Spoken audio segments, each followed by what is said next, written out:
www.mystérieuxétonnants.com. Benoit Mercier à la caméra pour vous. Aujourd'hui, on était au Montreal Comic Con.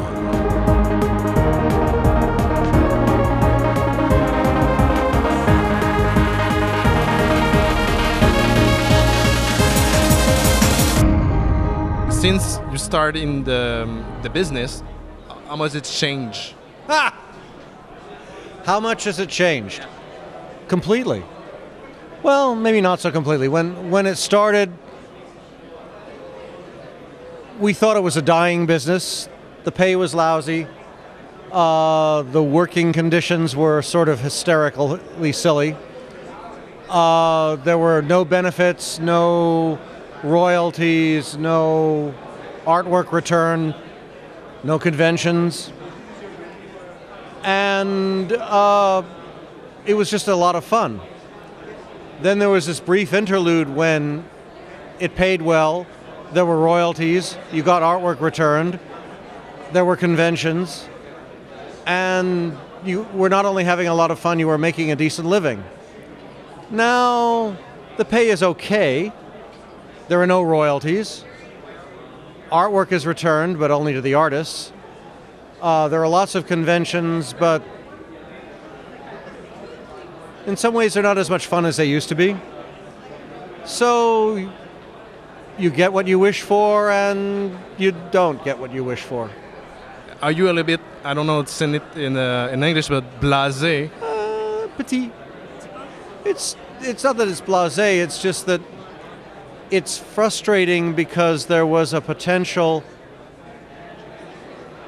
back in the early 90s for comics to become a legitimate, popular, successful mass market publishing form. And through greed, I think publishers managed to screw it up. What they should have done then for the comic medium to be everywhere? I think published better stories, they should have stopped trying to gouge every possible centime out of every possible marketing area. And they should have just tried to grow the characters and the concepts as broadly and interestingly as possible. Marvel had a tremendous potential, but it was owned by a corporate management that was interested only in making more money with each quarter. So they really didn't care about long-term gains, they didn't care about the industry, they cared about making money. Any way that made money was good, the rest of it was sort of eh. And the problem was that when we hit a downturn in '93, there was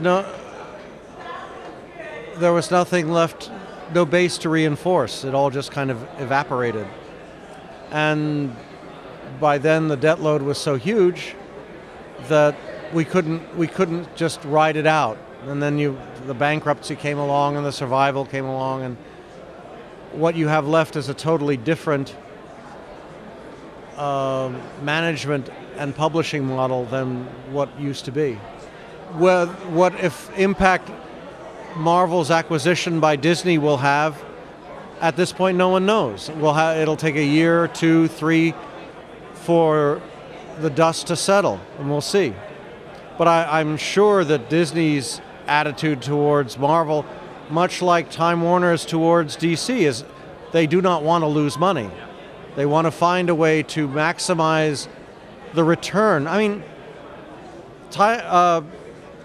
Disney shelled out $4.5 billion to buy Marvel. That's not chump change. I assume they want a return on their investment. I'm working on X-Men Forever and New Mutants Forever, which are the old, sort of the more mature stuff, or at least older. It is what it is. This is Marvel's take on how to approach the modern industry and the modern sales reality. The frustration from my end is wondering if there is a way within that approach to reach out to a much broader audience. Thus far, the numbers are laughable. I mean, when I started, if you had a book that was selling 125,000 copies, we canceled it automatically. It wouldn't even see print. We'd just say, it's a okay? It's a humongous success. There's maybe a half a book in the industry that's selling over 100,000 on a regular basis. Most of them are selling 10, 20, maybe 30. Those were cancellation numbers. The only reason they're not being canceled is because the prices are so high that they make a profit. Everybody will wait for the trade paperback, not realizing that if they don't buy the regular issue, there won't be a trade paperback, much less a hardcover. And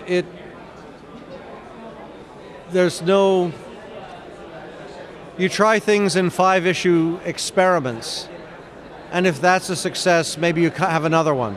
The only problem is you have the success, let's say, for the example, let's say X Factor Forever is a success. It'll be the better part of a year before they can get another series up and running. By then, who cares?